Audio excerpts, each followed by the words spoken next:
First of all, that whenever I give a talk or teach meditation these days, I never plan anything.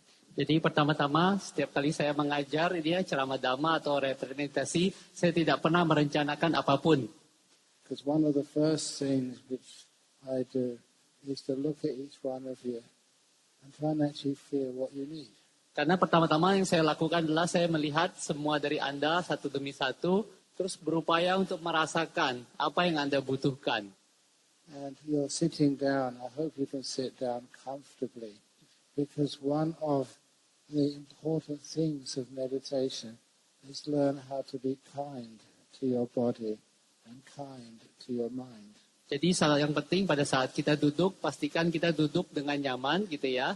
Karena salah satu hal yang paling penting dalam meditasi adalah kita bersikap ramah atau baik hati pada tubuh kita sendiri dan juga kepada batin kita.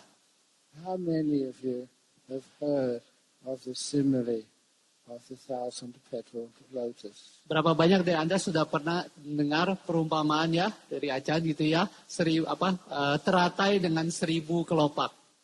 Pernah dengar? None of you. Belum pernah dengar semua? Oke. Well, anyway, you're going to hear about it today. Nah, Anda akan dengar tentang ini ya, perumpamaan itu hari ini. A lotus, we don't have lotus flower here. We have little, what are they, irises? Ya. But you know, a lotus is a very long-standing symbol of Buddhism. Jadi di sini kita nggak ada bunga teratai di atas meja gitu ya. Tapi kalau Anda tahu bunga teratai itu sudah lama sekali menjadi simbol ajaran Buddha. What is the most beautiful part of a lotus? Bagian mana yang paling indah dari bunga teratai? The inside of it. Yaitu bagian dalamnya ya dari bunganya. And sometimes if you ever notice in the forests a lotus growing, early in the morning it's all closed up. Jadi kalau Anda pernah melihat ya kadang-kadang di kolam atau di hutan gitu ya, pada pagi-pagi hari, pada saat kita melihat bunga teratai itu, dia masih menutup, belum mekar. In the morning, when the sun comes up, the warmth and light of the sun opens out the lotus. Jadi pada saat pagi hari, saat sinar matahari itu muncul gitu ya, cahaya matahari dan hangatnya sinar matahari itu yang akan membuat bunga lotus itu mekar. The lotus all closed up. Bunga lotus itu tadinya menutup.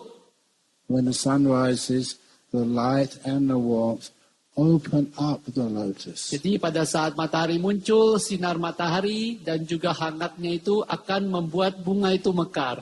When the first layer of petals opens, the warmth and light of the sun can actually reach the next layer of petals. And they can open up. And then the next layer of petals. And then the next layer of petals. And the next layer of petals.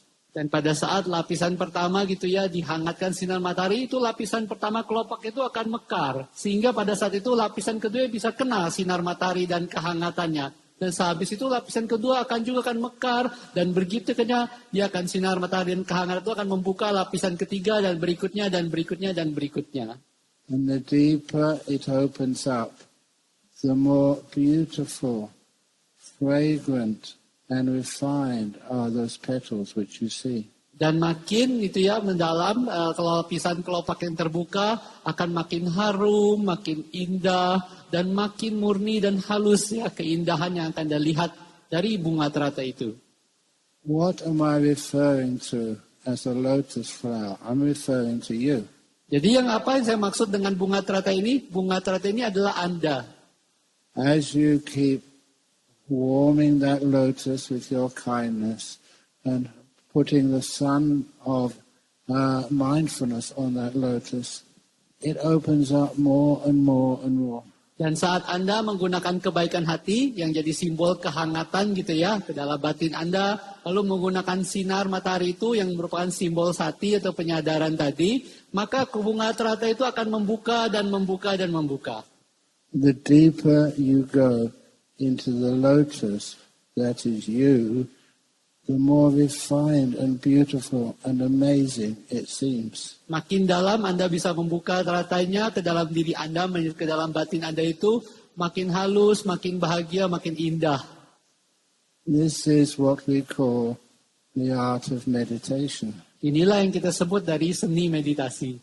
You will be surprised, amazed at what beautiful layers of petals each one of you have right in the center of you.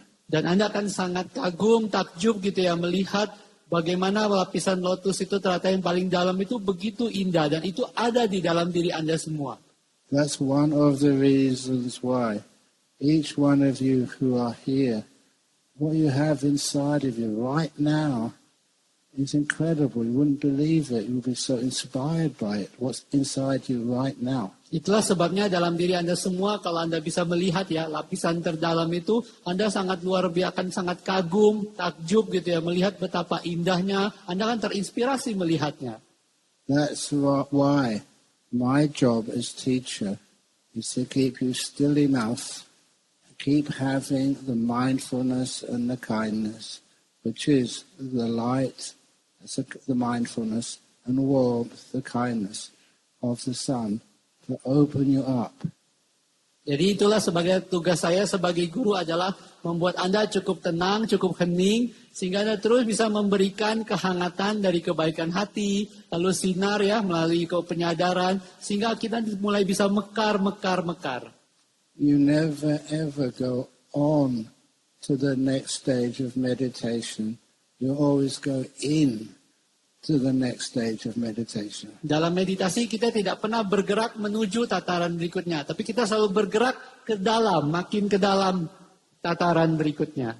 Just like the lotus flower opening in the early morning sun. Sama seperti bunga teratai yang mekar begitu menerima sinar matahari pada pagi hari.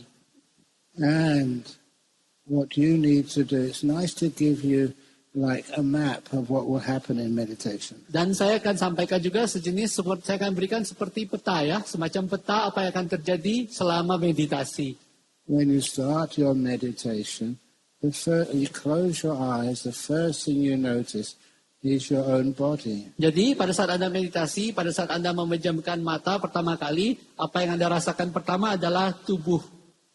You may be tired, you may be aching in pain. So what do? Mungkin Anda lelah, mungkin tubuhnya nyeri atau pegal. Jadi apa yang Anda lakukan? One thing is to make sure you rest enough at night time. Jadi satu hal yang kita harus pastikan adalah kita tidur istirahat yang cukup pada malam hari. And the next thing is you sit comfortably. Yang kedua, pastikan kita duduk dengan nyaman. When I was very fortunate when I started meditation, I was only 18. Jadi saya sangat beruntung saat saya mulai meditasi waktu itu saya baru usia 18 tahun. My body was very loose and very easy to sit in. Tubuh saya saat itu sangat longgar dan sangat mudah untuk melakukan duduk meditasi. That's one of the reasons why, please, if you're sitting at home or you're sitting here, I praise all the people who are sitting on chairs. Jadi itulah sebabnya saat ada duduk meditasi di rumah maupun di sini, yang saya puji adalah orang yang duduk di kursi. Well done. Selamat bagi yang duduk di kursi. What am I sitting on? Saya duduk di apa? And the reason why it's important to relax the body, there are sometimes you do have injuries. Sometimes you're old, you have aches and pains. If we fight the feelings in our body, then we never find much peace. Jadi alasannya adalah kenapa kita perlu relax, karena kadang-kadang ada kita punya cedera tubuh, sedang kita punya penyakit atau hal-hal yang dibikin tidak nyaman. Kalau kita terus memerangi atau berantem terus dengan perasaan itu, kita tidak akan menemukan kedamaian. The job of meditation is mostly successful by what you do before you sit down. Tugas adalah suatu meditasi itu ya, keberhasilannya diukur dari apa yang Anda lakukan sebelum justru Anda duduk meditasi. Honestly, does your body feel comfortable right now? Sekarang juga kita lihat dengan ini, terus terang, apakah duduk kita atau tubuh kita nyaman saat ini? If it does not, we have to somehow find comfort for our body. So that's why we have meditation cushions. Jadi kalau memang rasanya saat ini tidak nyaman, kita harus mencoba mencari cara untuk bisa membuat tubuh kita nyaman. Itulah gunanya ada bantal meditasi. Even these days, I'm really quite surprised this has not taken off more yet. If anybody has a Buddhist community they want to support, why not get some high-tech meditation cushions? Dan saya sampai sekarang masih heran kenapa ini belum populer. Setiap kali kita ingin mendukung ya semacam komunitas Buddhis, kenapa enggak kita pakai bantal meditasi yang high-tech ya, yang teknologi tinggi. Yeah, this is Buddhism in the 21st century. Ya ini kan ini ajaran Buddha modern abad ke-21. So you get little cushions. And I sometimes imagine what it would be like to have a cushion with a remote control. Jadi kita Anda punya bantal meditasi dan saya selalu membayangkan gimana kalau kita punya bantal meditasi ada remote controlnya. And if your bottom hurts, you can get like a massage and a Dan massage. kalau pantat Anda pegel, Anda bisa pencet, dipijit-pijit gitu ya. If you find out you're hurting somewhere, you can put an air in the back of the cushion and it comes up. Dan kalau Anda kurang enak di bagian punggung gitu ya, Anda bisa pompa udara di sini melembung, akibatnya duduknya lebih enak, lebih tinggi. Or it's in the left knee, that can be coming up. Oh. Or the right knee, that can be coming up. Atau lutut kiri, lutut kanan kurang naik, itu bisa dipompa naik, jadi lebih enak. So you can adjust it, you can be kind. Sehingga Anda To your bisa body. menyesuaikan dan ramah terhadap tubuh kita. And I often thought that there's a great opportunity there for somebody to actually make a lot of money for the Buddhist community. If, for example, you get very sleepy, you can have another button and it makes a little cup of coffee from the side of the cushion. Dan saya selalu berpikir ini potensi bisnis yang cuan, terutama untuk mendukung komunitas Buddhis gitu ya. Kalau Anda ngantuk, pencet tombol keluar kopi, Yeah. bisa diminum. So you can put some honey, some sugar in it, your right strength, a latte, a cappuccino, or whatever. And once you have that, it brews for you, and then you can drink it. And then afterwards, your meditation gets a lot better. Dan itu juga bisa disertai gula, kopi, susu, madu ya, dikocok, bisa diaduk sendiri. Habis sudah minum, Anda bisa mendapatkan boost gitu ya, tambahan untuk meditasi Anda dan potensi bisnis cuan. Yeah, the Ehipassiko could make a lot of funds that way. Kita bisa menggalang dana dengan cara bisnis seperti itu. Is that appropriate? Is that good? Apakah itu pantas? Apakah itu baik? Of course it is. Ya, iya. Jawabannya iya. Itu pantas dan baik. Sometimes, because I'm sitting up here, I can see all of you. And sometimes you see people meditating. Dan karena saya duduknya lebih tinggi, saya bisa lihat ada semua. Kadang-kadang saya lihat ada yang meditasi sampai ke depan-depan gitu. It's not their fault. Itu bukan salah mereka. You've been busy. Karena Anda seharian mungkin sebelumnya sibuk. And you didn't sleep well last Dan night. Anda tidak cukup tidur kemarin malam. Are we supposed to be kind? Apakah kita seharusnya jadi baik hati di sini? So this is just a way of preparation. Jadi yang penting kita juga harus kita menekankan pada persiapannya. To be kind Kita harus ramah berbaik hati to your body. pada tubuh kita. If you're kind to the body responds. It allows you to work with it rather than against it. Jadi kalau Anda berbaik hati pada tubuh, tubuh akan menanggapi sehingga kita bisa bekerja bareng sama tubuh dibanding berantem melawan tubuh. I have been obviously meditating since I was 8. Before then, but 18 seriously. How many years is that now? 70. Jadi sudah mengajak meditasi sejak umur 18 sampai sekarang umur 70. Over 55, 56 Mungkin years. sudah 55-56 tahun meditasi. How I meditate, not all at the same time. I did take time off, so I haven't been meditating for 55 years without stopping yet. Jadi saya juga cara saya meditasi, tentu saja saya nggak meditasi 55 tahun berturut-turut, saya sering istirahat gitu ya, jadi nggak 55 tahun terus saja bukan. But a long time ago, I learned that I have to be friends with my body. Tapi sejak lama saya sudah belajar bahwa saya harus bersahabat, menjadi teman bagi tubuh kita. I've got to know how my body feels. Jadi saya harus tahu bagaimana rasa tubuh ini. When I know how it feels and I get to know my body, then there's no problem you cannot work with. Jadi pada saat kita sudah bersahabat dengan tubuh, mengenal tubuh ini, nggak ada masalah yang nggak bisa kita lakukan. Kita bisa bekerja bareng tubuh ini. Sometimes that my body goes over, my body has an ache here or an ache there. Kadang-kadang saat tubuh saya nyeri di sini, pegel di sini. So what I do, I learn how to be with the places in my body which hurt or which ache and be kind to them. Jadi saya belajar untuk bisa bersama dengan bagian tubuh saya yang sakit dan nyeri itu dan berbaik hati, ramah terhadapnya. A good example of that Sebagai contoh, is many years ago that over in my monastery I had food poisoning. bertahun-tahun yang lalu, waktu saat saya di wihara, saya keracunan makanan. It's a occupational hazard for a monk. Yang namanya keracunan makanan itu K3, penyakit bawaan pekerjaan seorang biku. A lot of time you give me the food, I don't know what you put in it. Seringkali saat Anda dana makanan ke saya nggak tahu Anda masukin apa ke makanan itu.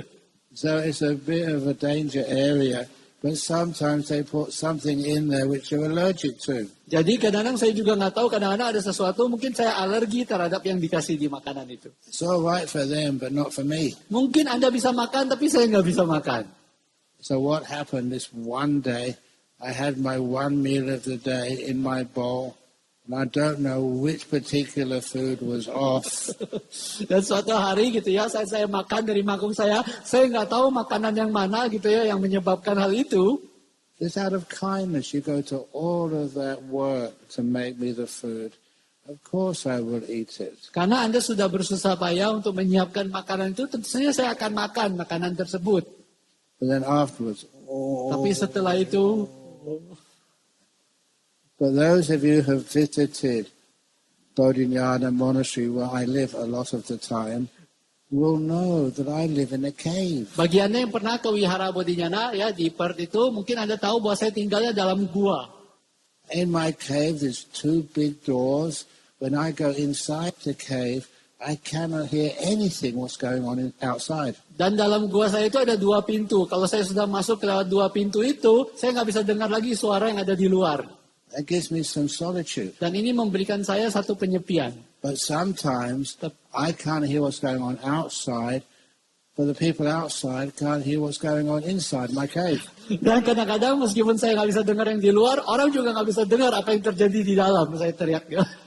And one time when I was in that cave, if they could have heard me, I was going, Dan kalau waktu keracunan makan itu, kalau mereka bisa dengar suara saya pasti bunyinya.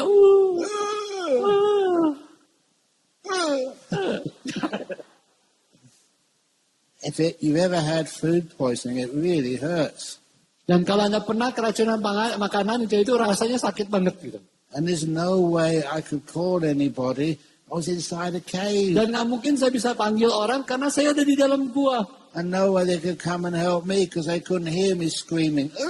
Dan nggak ada yang datang menolong saya karena mereka nggak bisa dengar saya teriak. Gitu.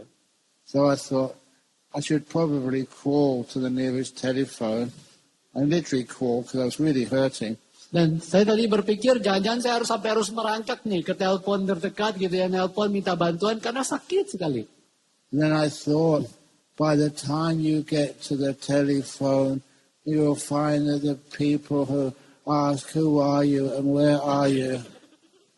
That's what happened before. I never rang emergency numbers. Sometimes I was helping someone who's having a marital breakdown, and they were actually really quite violent. So I remember ringing emergency services. In Australia, it's 000. And I said, can you come to the house? This person's going violently crazy. And they said, where are you calling from? I said, oh, I can't say it loudly. They're in the next room. Please come. Oh, where are you? Dan saya membayangkan kalau saya dengar telepon itu pasti harus ada pertanyaan. Anda di mana, lagi ngapain gitu ya, Anda di mana gitu ya. Karena saya pernah bantuin orang gitu ya, dia sedang lagi marah-marah gitu sampai mengamuk gitu ya. Itu kadang-kadang saya ditelepon sama yang nomor emergency di Australia, mereka tanya, Anda di mana, lagi di mana? Dia bilang, orangnya lagi di sebelah, saya nggak bisa ngomong gitu. Tapi mereka tanyain seperti itu terus.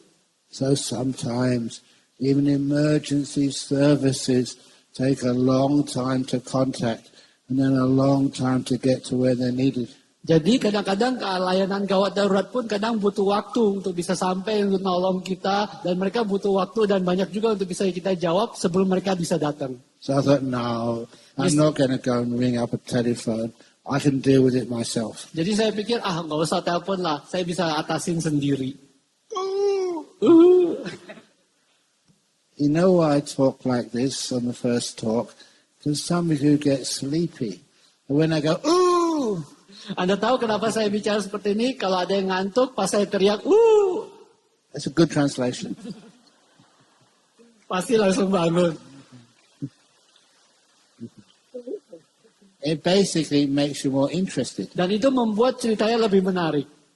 And so instead, what should a monk do when they're experiencing pain? Jadi alih-alih sebagai biku, apa yang harus kita lakukan saat mengalami sakit? To meditate. Kita meditasi.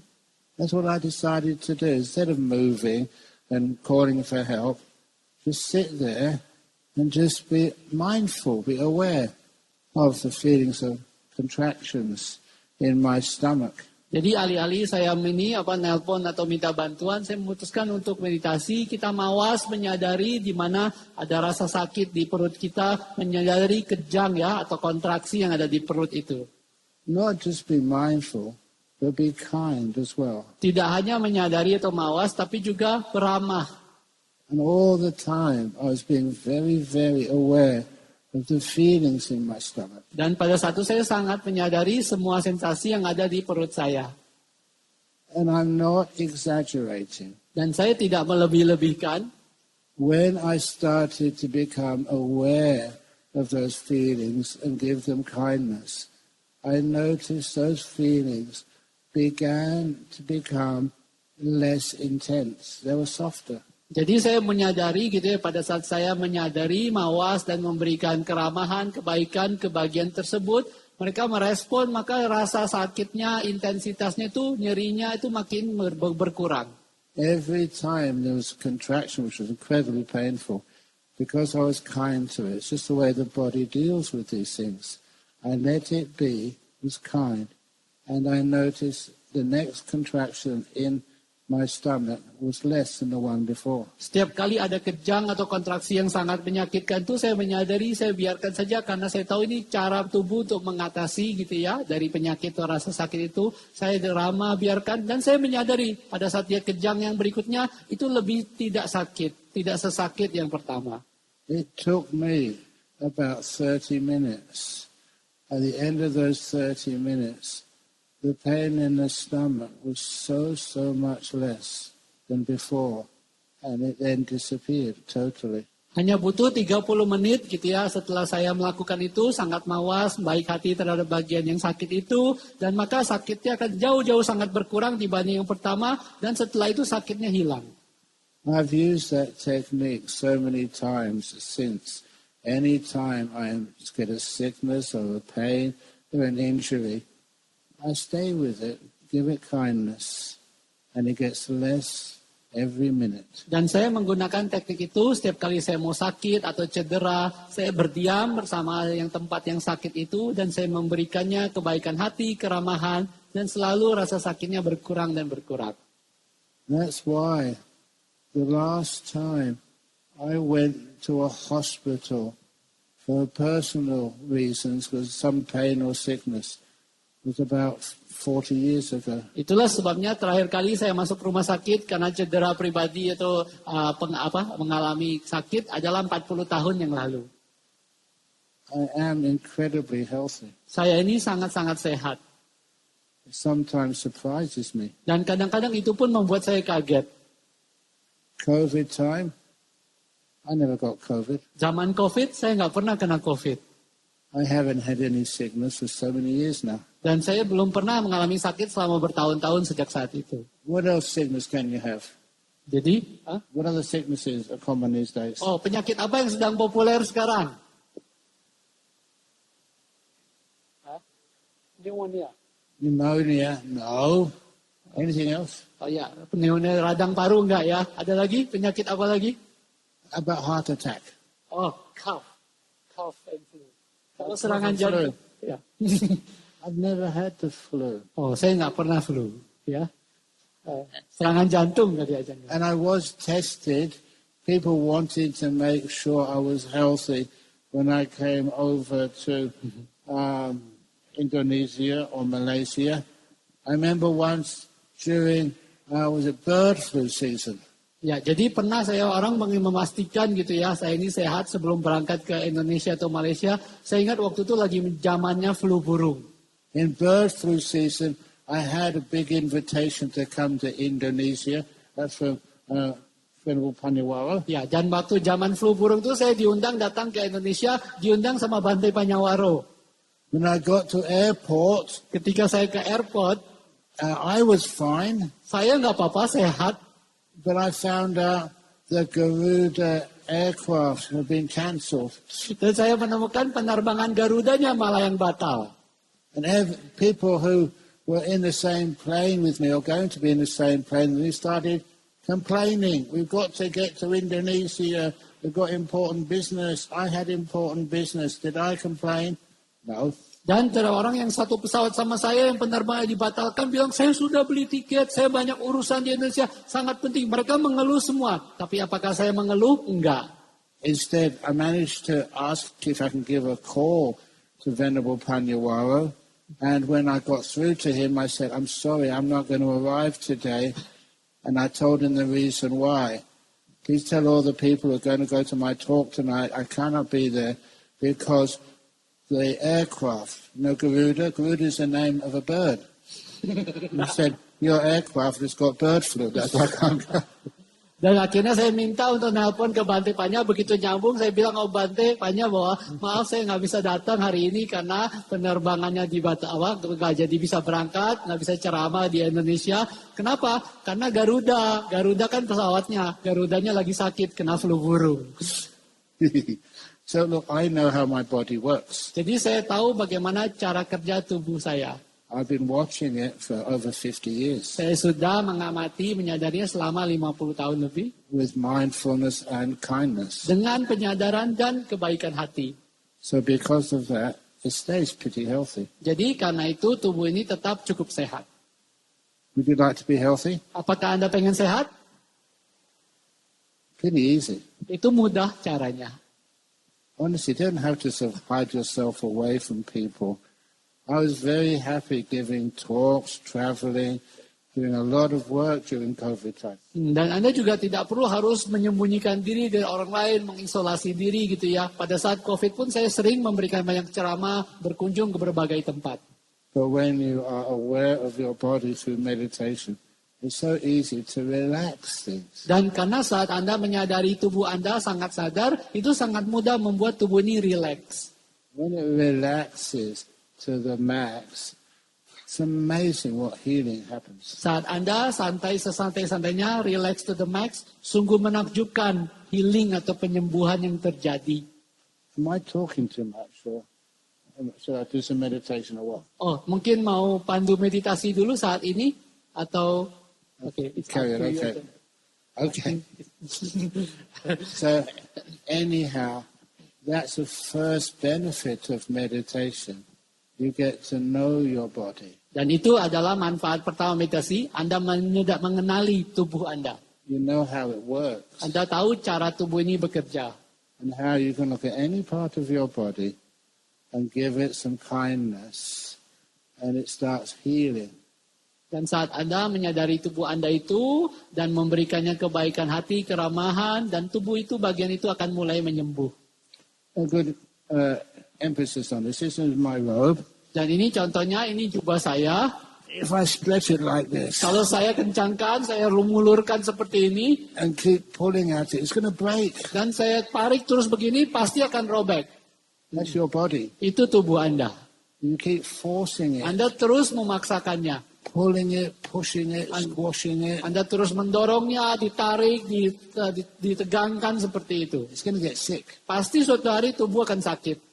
Ajahn Brahmacharya, my robe often falls off. Dan Anda lihat di Ajahn Brahm, kadang-kadang jubahnya sampai lontor gitu, turun gitu. That's part of Relax Itulah bagian dari relax. to the max. Sesantai-santainya.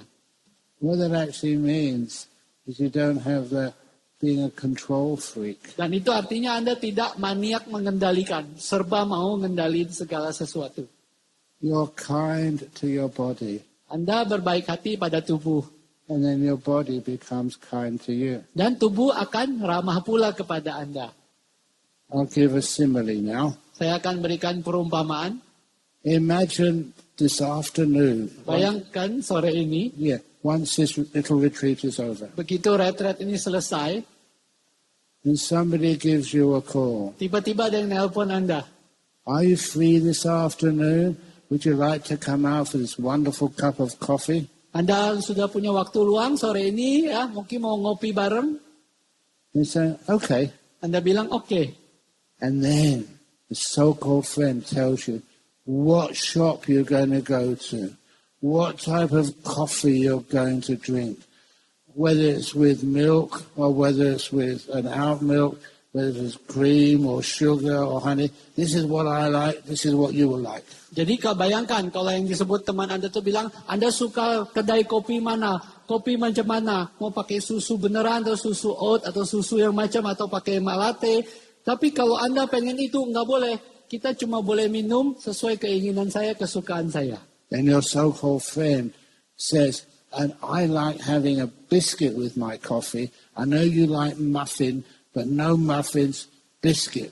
Dan saya tahu ini ya, karena saya senang biskuit, kita bakal makan biskuit. Saya tahu Anda senang muffin, tapi nggak boleh. Kita bakal pakai biskuit, pakai kopi saya. And I know you like sitting quietly in the back of the coffee shop. I like sitting on the veranda, much better air there. So that's where we're going to sit. Dan saya tahu Anda senang duduk di bagian belakang, di tempat yang sunyi, di kedai kopi. Tapi saya senang di serambi, lebih banyak udaranya, kita bakal duduk di situ. And I know that you like talking about Buddhism and spirituality.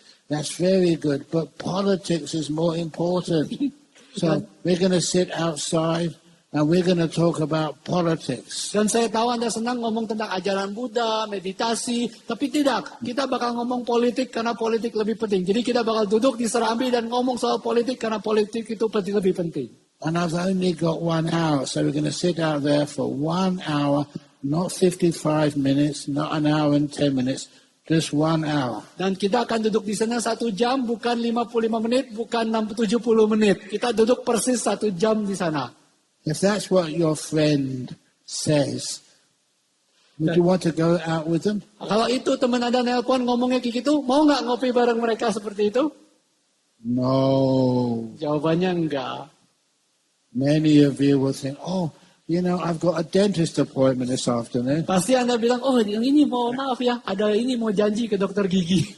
I'm sorry, maybe next time. Mungkin lain kali ya kita ngopi bareng. And to keep your precepts, you ring up the dentist and make emergency appointments. Dan supaya nggak melanggar sila, habis nutup telepon, Anda buka telepon lagi, minta janji ketemu dokter gigi beneran. Ya. Would you like to go out with a control freak? Apakah Anda mau ngongko bareng gitu, bareng sama orang yang mau ngendalin semuanya? Telling you what to do and how to do it? Yang nyuruh-nyuruh Anda begini, caranya harus begini. As soon as you made the dentist appointment, another friend gives you a call. Tapi begitu Anda sudah bikin janji sama dokter gigi, ada teman lain nelpon. I found this wonderful tea shop and I know you love tea. So why don't we go over to the tea shop this afternoon? Saya ketemu loh kedai teh ini yang luar biasa bagus dan aku tahu loh kamu tuh seneng teh. Gimana kalau kita nongkrong minum teh sore ini? If you don't like tea, we can get some coffee, but you know, whatever you want. Kalau kamu nggak seneng teh, kamu boleh juga pesen kopi, apapun yang kamu mau. And if you want to have whatever you want to eat, I'm sure they'll have that there.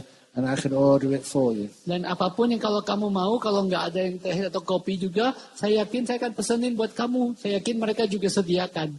And I know that politics is important, but you're always so peaceful and kind. You just come on a meditation retreat. Maybe you can teach me about meditation. Dan saya tahu bahwa memang politik penting, tapi kamu kelihatannya orangnya selalu tenang ya, damai gitu. Dan saya selama ini pengen belajar meditasi. Mungkin kamu bisa ajarin saya meditasi.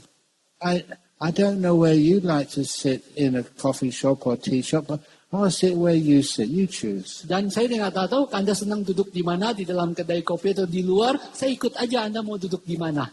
If a friend like that wants to drink what you like to drink, eat what you like to eat, sit where you want to sit, and discuss what interests you, what would you do? Dan kalau ada teman yang mau duduk, dimanapun Anda mau duduk, pesan minum atau makan yang Anda suka, dan juga mau ngobrolin apa yang Anda minati, apa yang Anda lakukan? I would quickly cancel the dentist appointment Langsung saya batalin janji ke dokter gigi. because I have to keep my precepts. Dan dengan begitu saya tidak pokoknya udah melaksanakan sila. And you accept that invitation. Dan Anda ngomong ini ngeteh bareng sama teman yang tadi. You notice I never mention about the time. Dan apakah Anda perhatikan, saya nggak pernah nyebutin waktunya berapa lama ngongkonya. If you really are with a friend you know so well, and you listen to what they need, and you talk about what they're interested in, you end up spending 5 or 6 hours there. Dan kalau Anda bareng sama teman yang benar-benar Anda sukai, dimakan yang Anda sukai, Anda ngongko apa yang Anda sukai sama teman itu, Anda bisa menyadari, tiba-tiba udah 5-6 jam. I hope you understand this simile. Mudah-mudahan Anda paham ya, perumpamaan yang saya maksud. When you sit down, cross your legs and start meditating, what do you tell your mind? Okay, mind, you're going to watch the breath. Watch the breath. Nothing else, don't wander off, no sloth and torpor. And you're going to sit, not just where you want to sit, on a chair, you're going to sit on the ground. None of this soft cushion stuff. You're going to sit straight on the ground. Dan Anda lihat ya, maksudnya saat Anda duduk meditasi, gimana cara Anda memperlakukan tubuh? Duduk ya, awas ya, ngamatin napas ya, jangan kemana-mana ya. Kita nggak bakal duduk di kursi atau di bantal meditasi, itu itu lembek. Kita langsung duduk di tanah kalau mau. Have you ever wondered why, when you sit meditation, the mind wanders off? Pernah nggak Anda bertanya-tanya, kenapa sih kalau duduk meditasi pikirannya suka berkelana? Or goes to sleep? Atau ngantuk tertidur? Look, I said this morning at breakfast time. I don't know if the people I told it to really listen. What's the name of this hotel? Jadi pada saat saya lagi duduk sarapan gitu ya, saya nggak tahu apa ada waktu saya ngobrol sama orang, ada yang menyadari ya, apa nama hotel ini? Caribbean. That reminded me I was only 17 years of age. I'm still 17. And I went to Central America. Jadi itu mengingatkan saya waktu umur 17-an gitu ya, saya pernah ke Amerika bagian tengah. And I was exploring these amazing pyramids in the Yucatan Peninsula there. Waktu itu saya mengeksplorasi gitu ya, berpetualang tuh ketemu satu piramida gitu di semenanjung Yucatan, di bagian Amerika Tengah. That's 1969. Dan itu tahun 69. And when I was going up to find these great pyramids, part of the journey, it was not easy to get to these places, was along the Caribbean coast overnight. Dan itu pada saat untuk bisa mencapai tempat piramida ini perjalanan tidak mudah. Sehari penuh kita harus naik kapal itu ya untuk menyeberangi menyeberangi laut Karibia itu. I hadn't slept for about 24 hours. Waktu itu saya tidak tidur 24 jam. I just wanted to close my eyes and take a nap. Saya itu cuma mau tidur gitu ya, tutup mata. You couldn't. Tapi nggak bisa tidur. Because the sun was coming up at a dawn on the Caribbean coast. Karena mataharinya terbit gitu ya di lautan Karibia itu. It was one of the most beautiful sunrises I've ever witnessed in my life. Dan itu adalah matahari terbit, salah satu yang paling indah yang pernah saya lihat seumur hidup saya. It was so beautiful, so captivating, that it forced all my sloth and torpor away. I couldn't close my eyes and go to sleep. Matahari terbit itu begitu indah, begitu menawan, sampai tiba-tiba semua rasa ngantuk, rasa lembam saya gitu ya, karena tidak bisa tidur tuh hilang seketika karena begitu indah. Those are experiences I will never forget. Itu adalah berbagai pengalaman yang tak pernah saya lupakan. There comes a time in your meditation, it becomes more beautiful than watching a sunrise on a Caribbean coast. Dan pada saatnya dalam meditasi Anda, akan tiba saatnya sesuatu itu akan menjadi sangat indah dalam batin, bahkan sama indahnya dengan matahari terbit di Laut Karibia. That sloth and torpor, that dullness, vanishes. Sehingga semua ngantuk, semua lembam, semua rasa yang ini ya ngantuk tadi, itu akan sekedar menghilang. There's nothing to do with effort, everything to do with appreciating the beauty of things like stillness. Jadi ini nggak ada hubungannya dengan usaha atau upaya atau ngoyo, tapi semuanya tentang menghargai keindahan, menghargai keheningan. Which is one of the reasons why once you can relax your body and it becomes still. Itulah sebabnya karena saat Anda sudah bisa menyantaikan tubuh Anda, maka batin menjadi hening. We are still very aware, very mindful. It's a very pleasant state to be in. Tapi Anda juga masih sangat mawas menyadari apa yang terjadi dan sangat menyenangkan. Ini sangat menyenangkan. You know, when we do meditation retreats, long ones, we always take things we call 8 precepts. We don't eat in the afternoon. Dan Anda tahu kalau sedang retret meditasi, biasanya kita menjalani 8 sila ya. Biasanya kalau 8 sila itu kita tidak makan setelah petang hari. Have you ever had that experience? You start a meditation retreat and you close your eyes and start meditating. And you know about 11 o'clock or 12 o'clock, that's the last time you have a chance to eat that day. But you're so peaceful that eating is not important anymore. Pernah nggak Anda mengalami gitu ya pada saat Anda duduk meditasi tapi rasanya begitu menyenangkan dan damai, tapi udah jam 11 meskipun Anda tahu bahwa itu adalah makanan satu-satunya Anda hari itu, Anda nggak bakal makan lagi sesudahnya gitu, tapi Anda merasa begitu damai dan tenang. That's when you see the power of the beauty of meditation. Sampai Anda merasa nggak pengen makan siang, mendingan tetap duduk meditasi. Nah, disitulah Anda bisa melihat betapa hebatnya meditasi. You're just sitting there enjoying yourself so much that you just can't come out of meditation. Anda sekedar duduk, begitu menikmati, sampai Anda tidak bisa bangkit dari meditasi bahkan. This is where the perception of beauty inside is really important. Itulah sebabnya persepsi melihat keindahan, ya, mencerap keindahan dalam diri, dalam batin ini, itu sangatlah penting. Your body is like a friend. The mind is like a friend. You can hang out together. These days I say chill out together. Jadi tubuh Anda adalah teman, batin adalah teman. Anda bisa nongkrong bareng, ya, nongkrong bareng, kopi-kopi bareng sama tubuh dan batin Anda. For long periods of time. Untuk waktu yang lama, with no effort. Tanpa harus berupaya. You sit there enjoying every moment. Anda sekarang tinggal duduk dan menikmati setiap momennya. Can you do that? Apakah Anda bisa melakukan itu? Each one of you can. Setiap dari Anda bisa.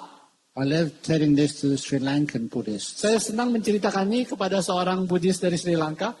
Some of these Sri Lankan Buddhists can watch a cricket match for hours. Beberapa dari orang Sri Lanka tuh bisa nonton olahraga kriket tuh berjam-jam. And they can watch and watch and watch and watch. Mereka bisa nonton terus. When the wife says, darling, dinner is ready, they can't hear you. Ketika istrinya manggil, suami, udah makan malam, udah siap, nggak kedengeran. Or some of your husbands can watch a soccer match. Atau kalau suami sering nonton sepak bola misalnya.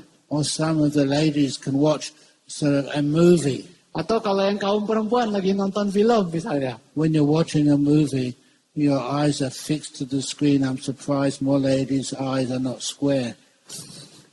Dan kepada Anda bisa melihat itu ya layar Anda itu. And so, how can you do that? How can you focus? Anda bisa fokus begitu lama. Tapi kenapa Anda bisa melakukan itu? Kenapa Anda bisa begitu fokus? Does that take a lot of effort? Apakah itu butuh effort untuk melihat sesuatu bisa lama seperti itu? Oh, no, it's just perception of beauty, perception of worth. Itu adalah perception ya, mencerap keindahan, mencerap satu hal yang indah.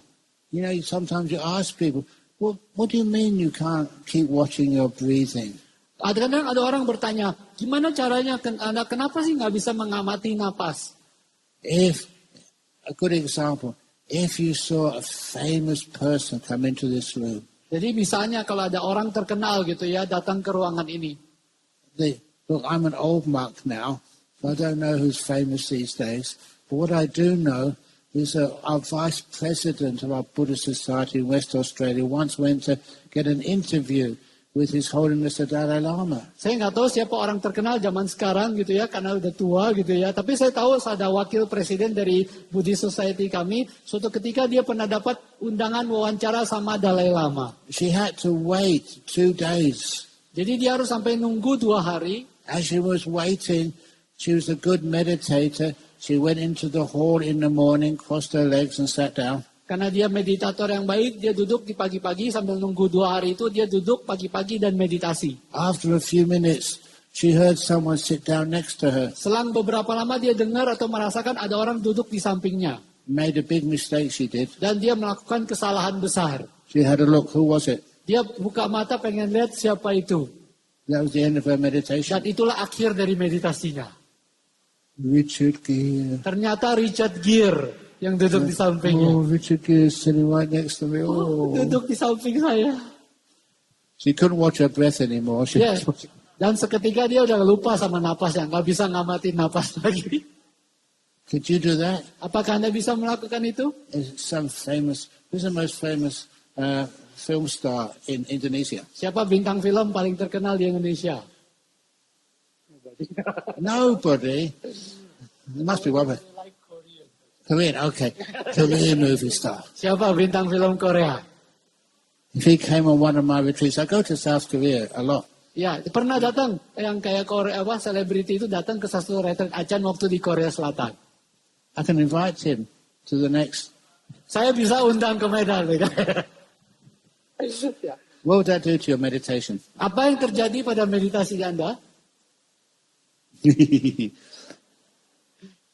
But sometimes the silence, the peace, is more attractive than the most amazing person you get physically attracted to. Jadi, tapi kadang-kadang kedamaian dan ketenangan dari meditasi itu bisa jauh lebih menarik ketimbang orang atau sosok yang kita tertarik kepadanya secara fisik. That's why the part of meditation is effort to get to your seat. But then after that, you let go. Jadi itulah sebabnya bagian dari meditasi adalah kita berupaya dulu setidaknya untuk sampai ke tempat duduk kita, tapi setelah duduk kita melepas. I will now teach the letting go. Sekarang saya akan mengajar cara melepas. Okay, you're going to be honest with me today. Ya, ya, Okay, you put that one down. oke.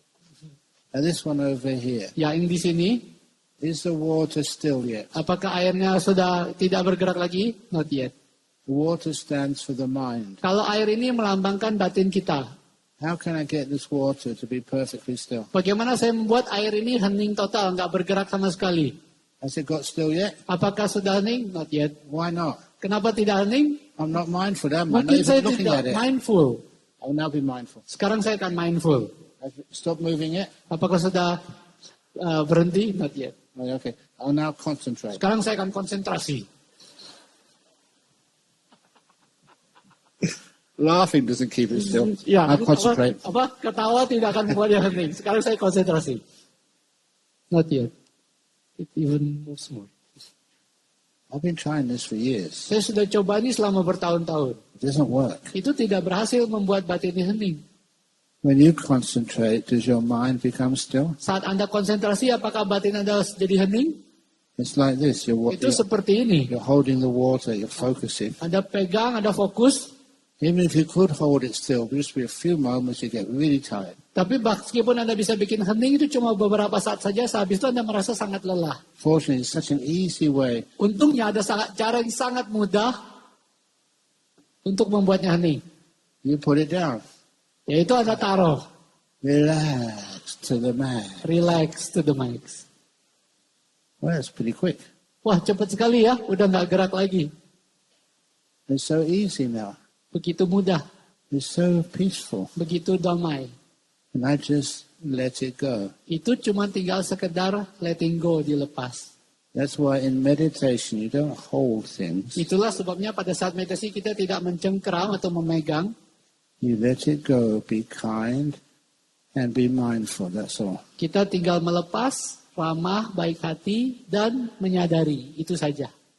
And recently, in the last meditation retreat I did, just before coming here, Dan belakangan dalam retreat meditasi terakhir yang saya pimpin, tepat sebelum berangkat ke Medan, I asked for some feedback of the 60 meditators. What was the most important teaching you learned on this retreat? saya berikan satu formulir umpan balik gitu ya. Apa ajaran yang paling penting yang Anda peroleh dari retreat meditasi ini ke 60 peserta? And they said the recognition that kindness is letting go. Dan mereka menyadari dari umpan balik bahwa kebaikan hati itulah melepas. And for kindness, especially the way I describe it, as opening the door of your heart to whatever is right now. Dan kebaikan hati, terutama yang saya jabarkan seperti membuka pintu hati kita ke apapun yang terjadi saat ini. Unconditionally. Tanpa syarat. No matter what it is, it's here. And you're aware of it and value it. Tidak peduli apapun itu yang terjadi, itu sudah ada di sini. Anda menghargainya. You care for it, never try to cure it. Anda mempedulikannya, Anda ramah padanya, tidak berupaya menyembuhkannya atau mengenyahkannya. If in this moment, whatever you're aware of right now, if you care for it, rather than trying to change it, you soon become so peaceful. Kalau pada momen ini, apapun yang ada, yang muncul, yang Anda alami, Anda tidak berupaya mengontrolnya atau berupaya mengenyahkannya, tapi Anda peduli, gitu ya, ramah padanya, membiarkannya hadir, itu akan segera Anda akan jadi sangat damai. Your body relaxes. Tubuh Anda menjadi rileks. What happens when a body relaxes? Apa yang terjadi saat tubuh rileks? It disappears. Tubuh akan hilang. Years ago, I went to a Zen retreat. Still a lay person. Tahun yang lalu, saya pernah menghadiri retreat Zen.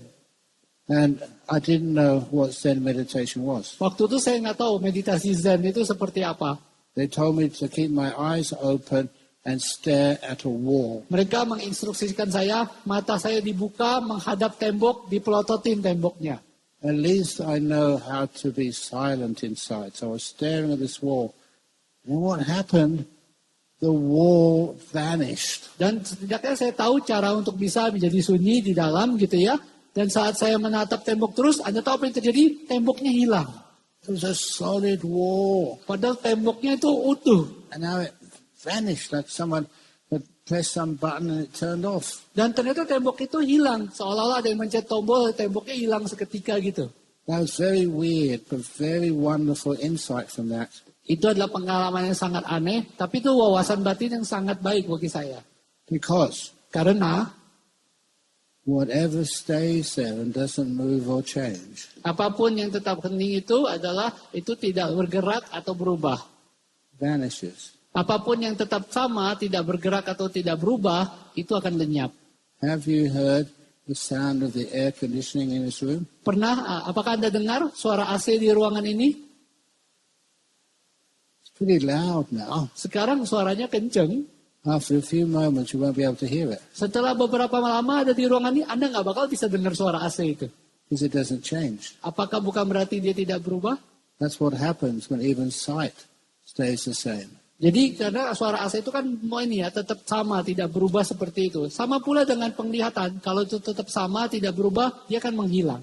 When I close my eyes, I can see this blackness, the inside of my eyelids. Saat saya memejamkan mata, saya bisa melihat warna hitam ini ya, ada kegelapan di balik kelopak mata ini. After a short while, it vanishes, it turns off. Selang beberapa lama pun yang namanya kegelapan hitam ini akan hilang. Itu benar-benar melenyap. I can actually feel right now the pressure of my body weight on my butt pressing against the cushion. Can you feel that feeling inside of you? Dan saya juga bisa merasakan misalnya pantat saya tekanannya menekan ke bawah gitu ya, ada kontak dengan bini alas. Apakah Anda bisa merasakannya juga? After a short time, it will naturally disappear. Selang beberapa lama itu secara alami juga akan hilang. That's what happens with my body when I meditate. Itu yang terjadi pada tubuh saya saat saya meditasi. I'm kind to it, it relaxes, and then it disappears. Saya dengan ini relax, ramah terhadap tubuh saya melenyap. That's what I do with my past. Dan itu yang saya juga lakukan ke masa lalu saya. I relax, I don't try and get rid of it, be peaceful with it, and my past vanishes. Saya relax, saya tidak berupaya berdamai dengan masa lampau, tidak berupaya menyingkirkan masa lampau, dan selang berapa lama masa lampau pun menghilang. That's what I do with my future. Sama pula dengan masa depan. I relax, it's still, and it vanishes. Saya relax, hening, dan masa depan menghilang. Can you do that? Apakah Anda bisa melakukan itu? Or are you worried? Atau apakah Anda cemas? Are you worried about what time is my lunch? Apakah sudah cemas? Jam berapa saya makan siang? Are you worried about what you've missed out today? You could be doing so many other things. Apakah Anda cemas? Harusnya hari ini Anda bisa melakukan berbagai gawean atau kerjaan lain, tapi Anda nggak lakuin?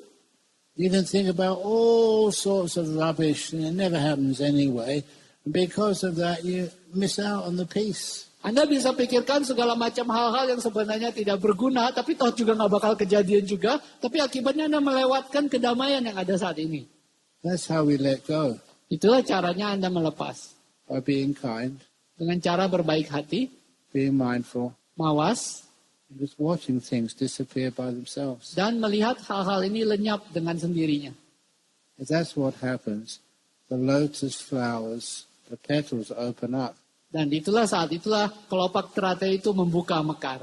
You go from the petals of the body into the more refined petals of the mind, past and future. Soon time vanishes. Dan Anda masuk dari teratai yang kelopak teratai paling luar, tubuh kita gitu ya. Pada saat tubuh menghilang, Anda masuk ke kelopak berikutnya, masa lalu dan masa depan. Pada saat itu Anda bisa membuka itu sampai ke waktu pun lenyap. You're in the present moment because it's nice here. Anda sekarang bisa berdiam dalam keadaan momen saat ini karena sangat menyenangkan tinggal di momen kini. You don't try and hold the present moment, you're a friend with it. Anda tidak berupaya memegang masa kini itu, Anda berupaya berteman, bersahabat dengan masa kini. You hang out together. Anda bisa kongko ya, nongkrong bareng. And in the present moment, soon time disappears. Dan dalam momen kini, present moment, segera waktu pun lenyap. Wouldn't you just like to have the burden of time disappear for you so you're not worried about what you have to do next? Bukankah menyenangkan sekali kalau beban waktu itu bisa lenyap ya? Sehingga kita nggak perlu pengen tahu atau harus mengetahui apa yang harus dilakukan berikutnya. It's a little bit of a tangent, but we have been talking about this in this visit to Medan. Even with cancers, please, any doctors or surgeons or anybody, please never tell a person you've only got like a month to live or 6 weeks to live. Say maybe it's possible that might happen, but don't make it so certain. Jadi seperti yang saya katakan di ceramah saya sebagai dokter kemarin itu nggak pernah, jangan sampai kita mengatakan kepada orang lain Anda tinggal punya umur 6 bulan lagi atau berapa bulan lagi, karena semua hal ini sangat tidak pasti. Of all those diseases which human beings suffer from, there's that cancer which is so weird. Jadi dari semua just disappears. ya, jadi semua penyakit yang dialami manusia itu, kanker itu yang paling aneh karena kalau kita bisa mengetahuinya itu bisa sekedar menghilang begitu saja. Sometimes think, where's the science behind this? Kadang-kadang saya bertanya-tanya, ilmu sainsnya di mana itu kok bisa hilang begitu saja? So often there's people, but one of those people, one of my favorite monks, his name was Ajahn Tate. And Ajahn Tate, when I first went to Thailand, he was stage 4 in Sirirat Hospital in Bangkok under the King of Thailand's care, and nothing more the doctors could do for him. Salah satu dari biku favorit saya itu namanya Ajahn Tate di Thailand. Waktu saya pertama kali ke Thailand itu dia didiagnosis stadium 4 ya, di satu rumah sakit milik raja di Sirirat gitu ya. Dokter-dokter sudah angkat tangan. So he said, it's much better if I go off to my monastery on the Mekong River, and I will die there. Jadi dia bilang bahwa lebih baik saya balik ke wihara saya di tepi sungai Mekong, udah mendingan matinya di situ aja. And Ajahn Tate did die there. Dan memang akhirnya Ajahn Tate meninggal di wihara itu. 25 years later. Tapi 25 tahun kemudian. This is a total remission. Karena kankernya langsung sembuh setelah 25 tahun. And I've seen that so often. I was trained as scientist. A scientist has to face the facts. Dan saya sudah melihat itu sering sekali terjadi. Padahal saya dilatih sebagai ilmuwan. Ilmuwan itu harus melihat fakta, realita. And the facts are that sometimes these diseases, they just vanish like that. Dan di realitanya kadang-kadang penyakit itu bisa hilang begitu saja seperti itu. I know. Can I keep on talking or am I really going over time? Oh, mungkin waktunya gimana? I'm over time, I can keep going. Overtime. Over time already? 10-minute overtime. Oh boy. Okay, never mind. It's very nice to be the teacher. I've got this microphone. I know this one monk once, he would never stop talking. Ya, kadang-kadang kita kalau udah pegang mikrofon suka ini ya. Saya tahu satu seorang wiku juga pegang mikrofon lupa bicara, lupa berhenti. Not me. So you know what they did? They turned off the electricity, so there's no Jadi microphone. apa yang dilakukan? Para panitia mematikan mikrofonnya supaya dia berhenti. That never stopped him. Dan itu akhirnya menghentikannya. He just raised the volume of his voice. Ternyata dia nggak mau berhenti juga. Dia langsung ngomong pakai suara He lebih didn't need the lantang. microphone. Ya, bahkan tanpa mikrofon. So next thing they tried, I was there when this happened, that they turned off all the lights. Jadi begitu kali berikutnya terjadi, panitia akhirnya matiin semua lampu. He carried on talking. Tapi dia terus ceramah. So now I think I should be quiet now. Ya, mungkin kita harus berhenti sejenak. Should I? Shall we have Mau berhenti atau lanjut? is it democracy in Medan? Apakah ada demokrasi di Medan? Mau lanjut atau berhenti? Shall we have a vote on it? Kita pemungutan suara. No, I think I should be quiet. I've seen all the people over there getting a bit concerned. Yeah. So anyway, that's the beginning. There's another talk this afternoon. What time? 12:30. Ya, nanti ada, itu baru permulaannya. Nanti ada ceramah acan lagi jam 12:30 sesudah makan siang. But at 12:30, I won't talk so much. I do guided meditation. Is that a good idea? Jam 12:30 saya nggak bakal banyak ceramah. Kita langsung pandu meditasi, oke? Okay, great. Okay. Thank you for listening. Terima kasih sudah mendengarkan.